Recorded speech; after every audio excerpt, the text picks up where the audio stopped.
Hello everyone. आज हम लोग यहाँ पे देखेंगे कि एनसीईआरटी को लाइन बाय लाइन। और एनसीईआरटी को लाइन बाय लाइन समझने का मतलब है कि आप 100% समझना और 100% स्कोरिंग करना।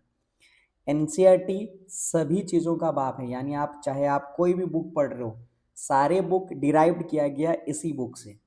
इसको सिंप्लीफाइड के फॉर्म में कोई मसालादार डाल के, लेकिन आपको जो एनसीईआरटी पढ़ना है उससे बेहतर कुछ नहीं हो सकता है आपको 10th के लिए, क्लास 10 के लिए, यदि आप सीबीएसई बोर्ड में हैं। आज हम लोग यहाँ पे इस चैप्टर के अंदर में देखेंगे चैप्टर 1, जो कि केमिस्ट्री है, केमिकल रिएक्शंस एंड इक्वेशंस। मैंने कुछ इंपॉर्टेंट बात को यहाँ पे ऑलरेडी पहले से नोट करके रखा हूँ, ताकि मैं आपको कम समय में आसानी से अच्छी आउटपुट आपको दे सकूँ और इस वीडियो से आपको बेनिफिट हो जाए। चलिए शुरू करते हैं पहला चैप्टर केमिस्ट्री से, जिसका नाम है केमिकल रिएक्शन एंड इक्वेशंस।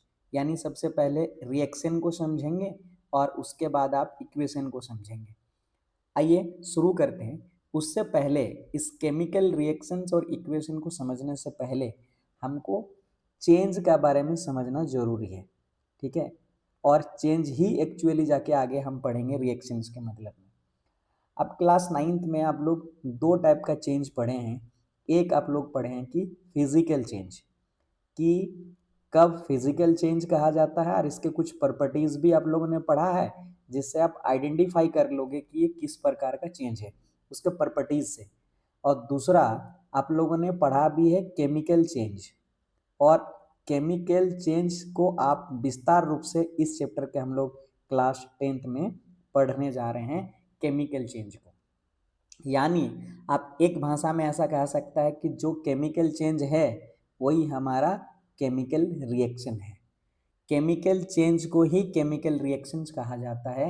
इस बात पे आप जोर देना, और यही बात को हम आगे जाके समझेंगे भी। इससे पहले हमारा कुछ यहाँ पे कुछ कंसिडर करते हैं जो हमारे डेली लाइफ में हम हमारे साथ होता है और हम उन चीज़ों को करते हैं। क्या उससे हम आइडेंटिफाई करने की कोशिश करेंगे क्या कौन सा चेंज है, फिजिकल चेंज है या फिर आपका केमिकल चेंज है। इसको आइडेंटिफाई करेंगे और उस केमिकल चेंज से हम केमिकल रिएक्शन को समझने की कोशिश करेंगे। चलो, इनमें से जो हम पहला पढ़ने जा रहे हैं वो है milk is left eight A room temperature during summer. यानी अगर आप गर्मियों के दिन में मिल्क को खुला छोड़ देंगे, है ना। खुला छोड़ने का मतलब है कि इसको बिना गर्म किए हुए, यानी या ना ही हम किसी इसको फ्रीज में रखे हुए, ऐसे ही रूम के अंदर में रूम टेम्परेचर पे आप छोड़ दोगे मिल्क, तो क्या हो जाएगा।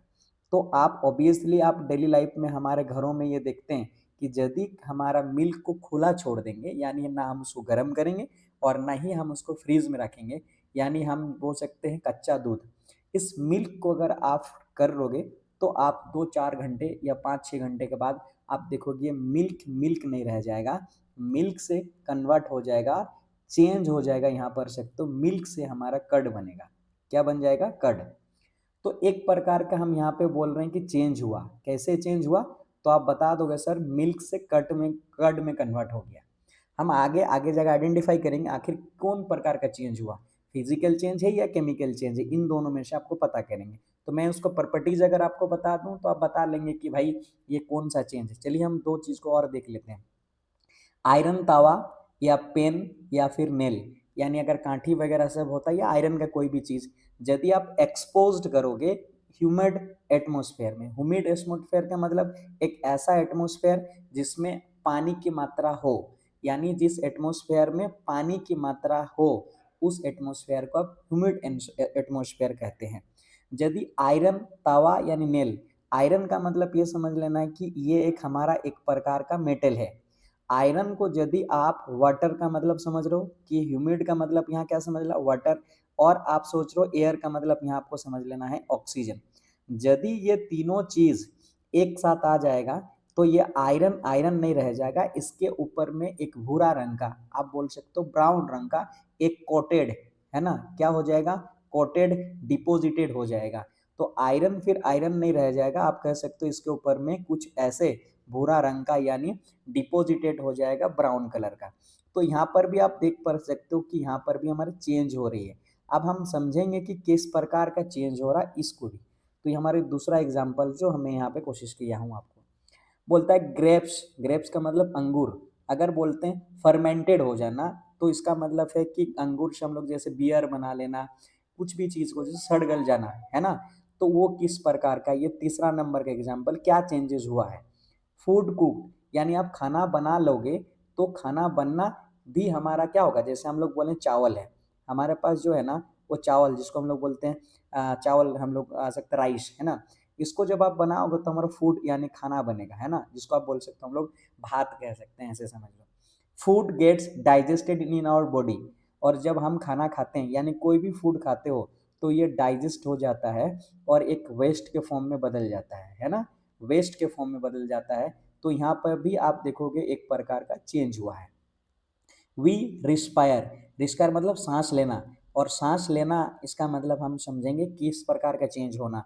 सांस लेने से हमारा एक्चुअली एनर्जी का बनता है, एक्चुअली क्या बनता है, एनर्जी बनता है। रेस्पिरेशन एक प्रोसेस है, और इस प्रोसेस के अंदर में हम लोग क्या करते हैं, हमारा फूड यानी कार्बोहाइड्रेट, कार्बोहाइड्रेट से एनर्जी कन्वर्सेशन वी रेस्पायर कहलाता है। आप इन चीज़ों को अगर आप देखते हैं तो सभी जगह चेंज हो रहा है। ये जो मैंने 6 एग्जाम्पल्स आपके सामने रखा जो एनसीईआरटी में मेंशन किया है, वो 6 एग्जाम्पल्स में चेंज हो रही है, एक फॉर्म से दूसरा फॉर्म में। जैसे मैंने आपको बताया कि मिल्क से लेकर कर्ड बना तो यहाँ पे चेंजेस हुआ।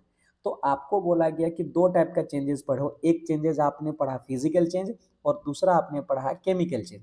ये क्लास कहाँ पे पढ़ो, क्लास 9th में आप इसके बारे में डिस्कस कर चुके हो। अब इस पे आप ये समझ में आपको समझ में आता है कि फिजिकल चेंज में कंपोजिशन चेंज नहीं होता है। कंपोजिशन चेंज होने का मतलब है कि ये जो चीज़ का बना होता है ना, जो चीज़ मटेरियल से बना होता है, उस मटेरियल का कोई भी प्रकार का चेंज ना होता हो।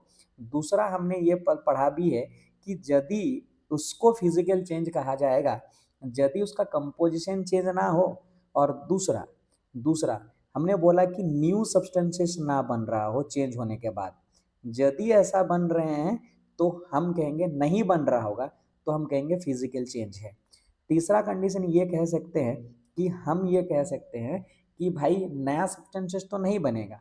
दूसरा हम इसको रिवर्स किया जा सकता है, यानी जिस फॉर्म में है उसको उसी फॉर्म में लाया जा सकता है, रिवर्स किया जा सकता है, तो हम बोलते हैं फिजिकल चेंज।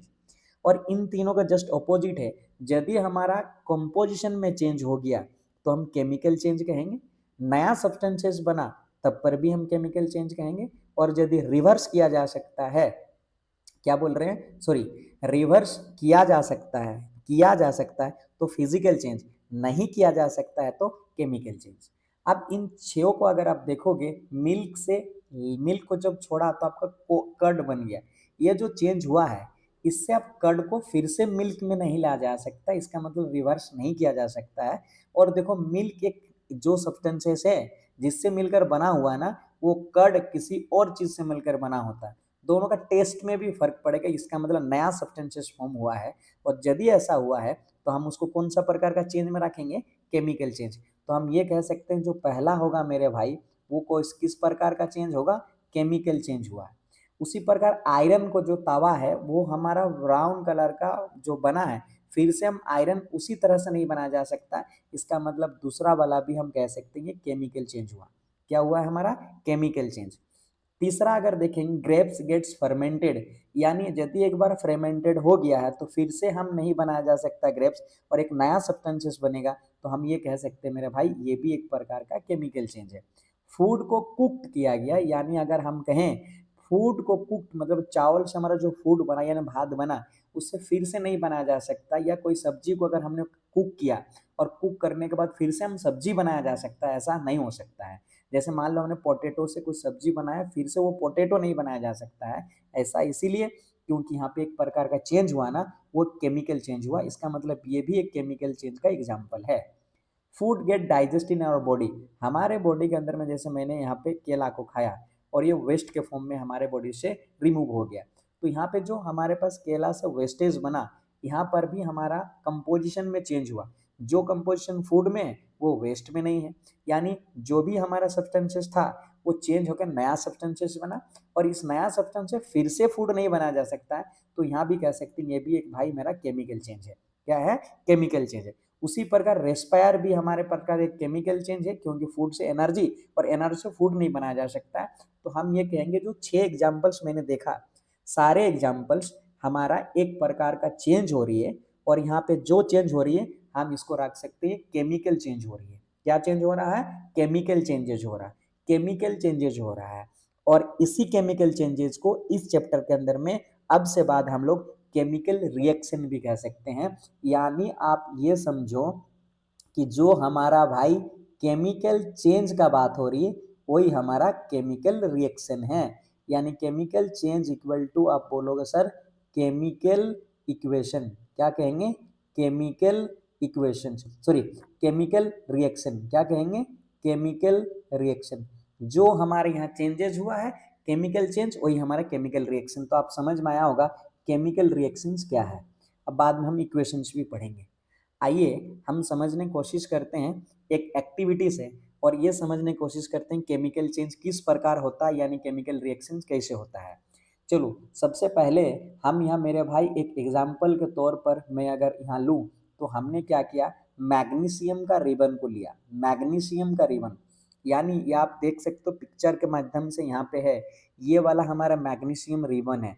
इस मैग्नीशियम रिबन को एक हमारा क्या किया गया है, एक टंग से हेल्प से हम इसको पकड़ के रखें ताकि हमारा हाथ में जल ना जाए या हीट ना पहुंचे, गर्म ना करे, इसको हम टंग कहते हैं। अब आगे देखोगे इस मैग्नीशियम रिबन को एक स्प्रिट लैंप, यानी जिससे हमारा केरोसिन वगैरह भला जाता है उसको स्प्रिट लैंप कहा जाता है। इस स्प्रिट लैंप और ये बर्नर के माध्यम से इसको बर्न किया जा रहा है। तो हम यहाँ लिख रहे हैं कि मैग्नीशियम का रिबन को बर्निंग किया जा रहा है। बर्निंग के फलस्वरूप आप देखोगे कि यहाँ पे कुछ ऐसे डस्ट पार्टिकल जलने के बाद इस पे आप यहाँ डिपॉजिटेड हो जा रहा है। ये जो होता है ना भाई, हमारा एक चीज याद रखना, ये व्हाइट कलर का बनता है। याद रखोगे क्वेश्चन पूछिएगा भी, ये व्हाइट कलर का यहाँ पे एक डस्ट पार्टिकल जमा हो गया। इस डस्ट पार्टिकल को एक्चुअली मैग्नीशियम को जलाने पर, मैग्नीशियम को बर्न करने पे मैग्नीशियम ऑक्साइड बना है, और ये व्हाइट कलर का डस्ट पार्टिकल है तो ये मैग्नीशियम ऑक्साइड है, जो कि इसका फॉर्मूला मेरे भाई MgO है, मैग्नीशियम ऑक्साइड। हम आगे जाके पढ़ते हैं। तो एक चीज यहाँ पे क्वेश्चन आता है कि भाई why magnesium ribbon should be clean before the burning.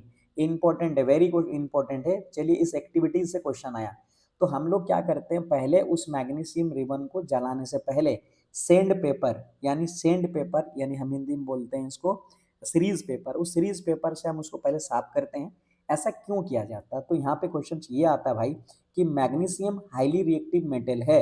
याद रखोगे मैग्नीशियम हाईली रिएक्टिव मेटल है, और हाईली रिएक्टिव मेटल होने के कारण, हाईली रिएक्टिव मेटल होने के कारण हमारे एटमॉस्फेयर में यानी एयर में प्रेजेंट ऑक्सीजन के साथ क्या कर लेता है, केमिकल रिएक्शन होता है, केमिकल रिएक्शन होता है। और उसके ऊपर में एक मैग्नीशियम ऑक्साइड का एक इनर्ट डिपॉजिटेड होता है। इनर्ट का मतलब, हम मेरा कहने का मतलब ये है कि वो किसी से रिएक्ट ही नहीं करता है, वो जो ऑक्साइड बना है। इसीलिए पहले हम उस सैंड पेपर से उसको साफ करते हैं, और साफ करने के बाद उसको हम बर्न करते हैं, और बर्न करने से जलेगा, और जलने के बाद जो डस्ट पार्टिकल होगी उसको हम मैग्नीशियम ऑक्साइड, जो कि इस वॉच ग्लास में आप देख सकते हो, और ये जो जलने का जो होगा इस कलर भी देख, फ्लेम जो है ना उस कलर का वाइट डेजलिंग लाइट होगा। ये इस एक्टिविटी 1 पे कहा गया है। तो यदि हम इसको अगर देखें, इसको यहाँ पे जो इंपॉर्टेंस बात निकल कर आया, मैग्नीशियम रिबन का मतलब समझ लिए कोई एक मैग्नीशियम मेटल का रिबन, यानी इस तरह से एक फीता है, एक स्ट्रिप्स है जिसको बर्न किया जा रहा है। इससे कौन सा कलर ये निकल कर आ रहा है, ये इंपॉर्टेंट बात है जो आपको याद करने वाली बात है। तो याद रखना डेजलिंग व्हाइट कलर का ये हमारा फ्लेम होती है जब मैग्नीशियम बर्न होती है। दूसरा वो जो हमारा पाउडर बना ना वो व्हाइट कलर का बनेगा। तो ये दूसरा बात आपको यहाँ से लिखने का याद जरूरी है कि व्हाइट कलर का पाउडर बनता है जिसका नाम क्या है, मैग्नीशियम ऑक्साइड। तो आपको ऐसे भी कह सकता है कि x compound burn with A dazzling white flame and it produce a dust particle powder like substances, their chemical name is what? तो आप याद रखोगे मैग्नीशियम ऑक्साइड। आपको पूछेगा कि उसका केमिकल कंपाउंड का केमिकल फॉर्मूला क्या है, तो ये जो मैग्नीशियम ऑक्साइड है, मैग्नीशियम ऑक्साइड का फॉर्मूला होता है MgO। याद रख लेना, क्लास 9th में आप शायद पढ़े होंगे मैग्नीशियम ऑक्साइड। तो हमें ये एक्टिविटी 1.1 से ये हमको समझ में आई कि किस प्रकार का यहाँ चेंज हो रहा, तो हम यहाँ कह सकते हैं केमिकल चेंज हो रही है। आइए हम एक्टिविटी 1.2 को समझते हैं। एक्टिविटी 1.2 में बोला गया nitrate solution in test tube. जब भी सॉल्यूशन बोलेगा नाइट्रेट सॉल्यूशन, यानी हम कह सकते हैं कि किसका, लेड नाइट्रेट का भाई, वो भी क्या चीज़ का, लेड नाइट्रेट का। और लेड नाइट्रेट क्या होता है हमारा, PbNO3 whole twice, PbNO3 whole twice. ये लेड नाइट्रेट सॉल्यूशन का मतलब यहाँ पे हम आगे जाके, छोड़ो अभी हम थोड़ा देर ऐसे ही लिख देते हैं कि हम क्या कर लिए हैं कि हमारा ये लेड नाइट्रेट है। अब इसको बोला लेड नाइट्रेट सॉल्यूशन में ऐड पोटेशियम आयोडाइड सॉल्यूशन, तो हम यहाँ पे पोटेशियम आयोडाइड Ki, ठीक है। तो इस प्रकार से यहाँ पे एक हमारा रिएक्शंस होगी, है ना, क्या होगा, रिएक्शंस। और रिएक्शन के फलस्वरूप ये वाला जो एरो है इधर रिएक्शंस हो रही है, और रिएक्शन के फलस्वरूप हमारे यहाँ पे बन जाएगा भाई लेड आयोडाइड। क्या बनेगा, लेड आयोडाइड। और साथ में बनेगा हमारा पोटेशियम नाइट्रेट। क्या बन जाएगा, पोटेशियम नाइट्रेट। मैंने ये केमिकल फॉर्मूला आगे भी हम पढ़ेंगे। अब यहाँ पे देखो आपका एक प्रकार का यहाँ पे चेंजेस हुआ है। और किस प्रकार का चेंज हुआ, क्योंकि हमारे पास पहले पोटेशियम आयोडाइड था तो इसका एक केमिकल प्रॉपर्टीज अलग था, इसका कंपोजिशन अलग था। अब हमारा लेड आयोडाइड बन गया, पोटेशियम आयोडाइड से लेड आयोडाइड बन गया। इसका मतलब एक नया सब्सटेंसेस का फॉर्म हुआ, और इस नया सब्सटेंसेस में हमारा कंपोजिशन चेंज होने की वजह से कैरेक्टरिस्टिक्स में चेंज आया है। तो हम ये कह सकते हैं। दूसरा, ये जो एस्टेट्स है ना हमारा लेड नाइट्रेट और पोटेशियम नाइट्रेट, याद रखना लेड नाइट्रेट और पोटेशियम नाइट्रेट जो है, सो लेड आयोडाइड और पोटेशियम नाइट्रेट आया है ना, ये जो लेड आया है ये जो भाई हमारा व्हाइट कलर का है, कैसा है, व्हाइट कलर का आपको देखने को मिलेगा। और ये इनसोल्युबल है, जिसको हम प्रिसिपिटेट के नाम से जानते हैं। क्या बोलेंगे, प्रिसिपिटेट। मतलब ये है कि केमिकल रिएक्शंस के बाद जो नया सब्सटेंसेस फॉर्म हुआ वो वाटर में सोल्युबल नहीं है। ऐसे सब्सटेंसेस को हम प्रिसिपिटेट रिएक्शंस कहते हैं, और प्रिसिपिटेट कहते हैं ऐसे सब्सटेंसेस को। अब ये तो हमको पता चला भाई यहाँ पे एक नया सब्सटेंसेस फॉर्म हुआ और स्टेट में चेंज हुआ। यहाँ पे देखो सॉल्यूशन था, ये सॉल्यूशन था ना, सॉल्यूशन बोला गया, सॉल्यूशन का मतलब है पानी मिला हुआ। उसी प्रकार ये भी सॉल्यूशन था, यहाँ नया बना, तो यहाँ लिक्विड स्टेट यानी हम कह सकते हैं एक्वा स्टेट में था, और ये जो बना ये सॉलिड स्टेट में बना, इसलिए तो वाटर में सोल्यूबल नहीं हो रही है। तो हम ये कह सकते हैं स्टेट में चेंज हुआ इस केमिकल रिएक्शन में। और इस केमिकल रिएक्शन हमने यही दिखाने की कोशिश कर रहा था कि स्टेट में चेंज हो रहा है, चेंज इन स्टेट हो रही है, चेंज इन स्टेट हो रही है नया सब्सटेंसेस बनने के बाद।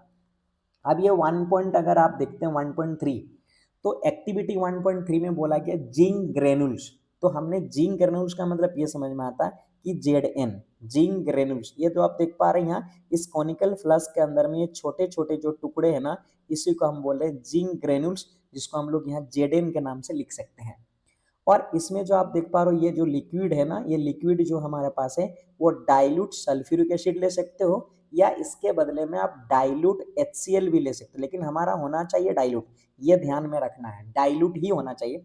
इस कॉनिकल फ्लास्क में जब आप लोगे, यानी इन दोनों के बीच में आपस में रिएक्ट होगी, केमिकल चेंजेज होगी, तो आप सोचो कि हमने डाइल्यूट HCl को लिया है, तो यहाँ रिएक्शन करने के फलस्वरूप आप देखोगे तो हमारे पास जो बना है वो ZN, क्या बना है, ZnCl2, ZnCl2 बनेगा। और साथ में यहाँ पे हाइड्रोजन गैस निकलेगा, जो कि आप देख रहे हो कि इस प्रकार से हाइड्रोजन गैस इस तरह से निकल रही है, इवोपरेट, सॉरी हाइड्रोजन गैस यहाँ निकल रहा है। तो हम यहाँ पे देखा कि गैस का एवोल्यूशन हुआ, मतलब गैस निकला। हम बोल सकते हैं इवोल्यूशन हुआ, इवोल्यूशन हुआ है। तो इवोल्यूशन का मतलब गैस निकलना है, गैस निकला है। अब एक चीज और गौर करोगे भाई, यहाँ पे जब हमारा रिएक्शन हुआ ना, तो यहाँ पे हमारा हीट भी निकलेगा। क्या निकलेगा, हीट भी निकलेगा। जैसे आप आगे की ओर इसमें देख पाए हैं, शायद हम जो यहाँ पे बनाया ना, तो यहाँ पर भी हमारा हीट निकला। क्या निकला है, हीट निकला है।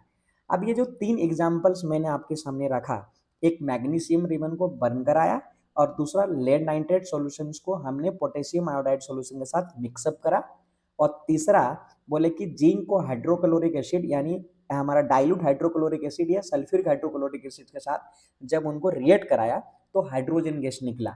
अब हमने ये समझा कि तीनों में नया सब्सटेंसेस फॉर्म हुआ, और नया सब्सटेंसेस फॉर्म होने की वजह से हम ये भी देख पाए कि भाई ये जो हमारा चेंजेस हुआ, 3-4 चेंजेस हुआ, तो हम ये चारों चेंजेस को बोल रहे हैं केमिकल चेंजेज हुआ, केमिकल रिएक्शंस हुआ।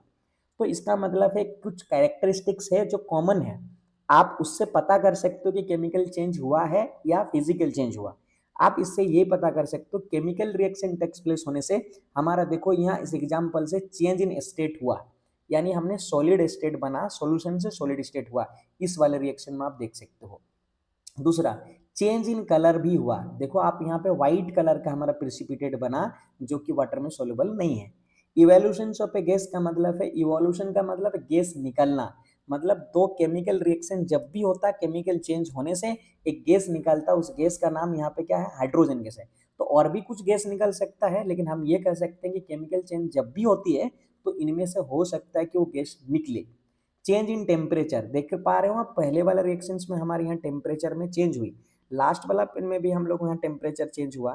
तो आप यहाँ से ये कह सकते हो कि हमारे ये चार प्रकार का कैरेक्टरिस्टिक्स है किसी भी केमिकल रिएक्शन को, और इनमें से चारों हो भी सकता है किसी रिएक्शन के, या कोई एक भी अगर हो गया है तो आप कह सकते हो कि वो रिएक्शन, ये जो भी चेंजेज हुआ है वो केमिकल चेंजेज हुआ है, यानी ये characteristics of a chemical change है एक प्रकार का। आप यहाँ पे कह सकते हो केमिकल चेंज का, केमिकल जो चेंज हुआ है वो उसका कैरेक्टरिस्टिक्स है।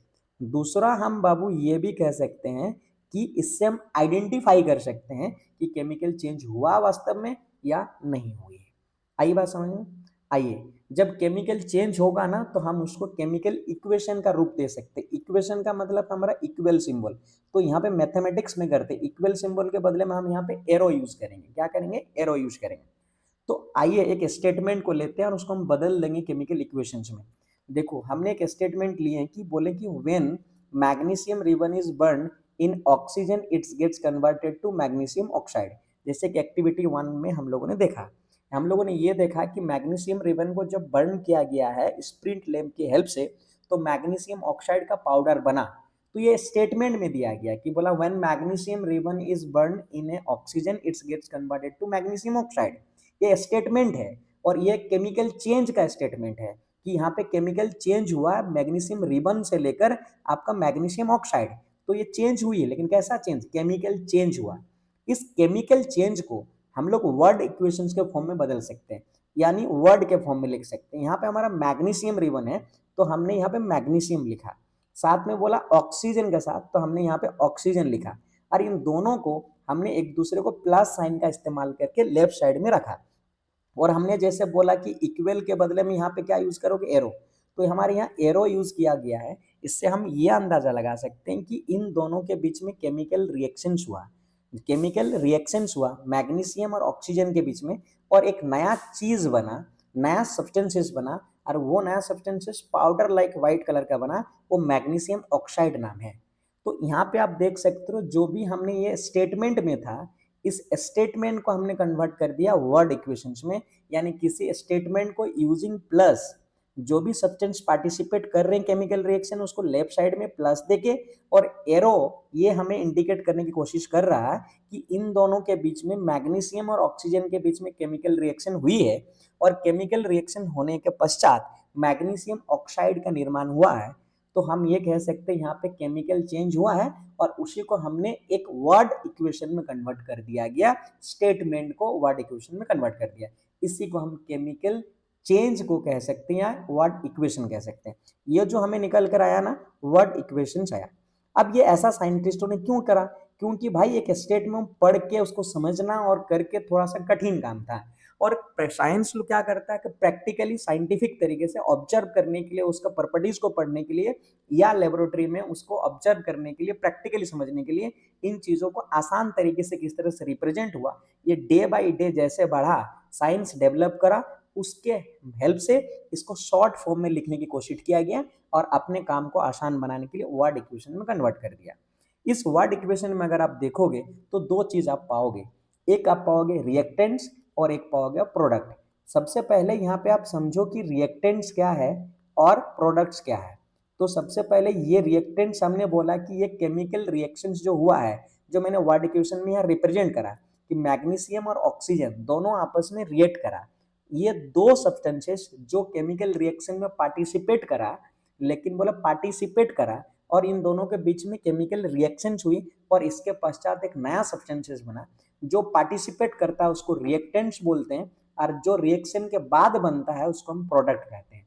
तो इस एबव द इक्वेशंस में हम ये पता कर सकते हैं मैग्नीशियम और ऑक्सीजन पार्टिसिपेट किया है, इसीलिए यहाँ पे मैग्नीशियम क्या बोलेंगे हम लोग, मैग्नीशियम एक रिएक्टेंट है और ऑक्सीजन एक रिएक्टेंट है, क्योंकि ये दो पार्टिसिपेट किया और ये प्रोडक्ट बना। तो हम यहाँ पे बोल सकते हैं इस रिएक्शंस का प्रोडक्ट क्या है, तो बोलेंगे सर मैग्नीशियम ऑक्साइड है। मैग्नीशियम ऑक्साइड इसका प्रोडक्ट है इस केमिकल रिएक्शन का।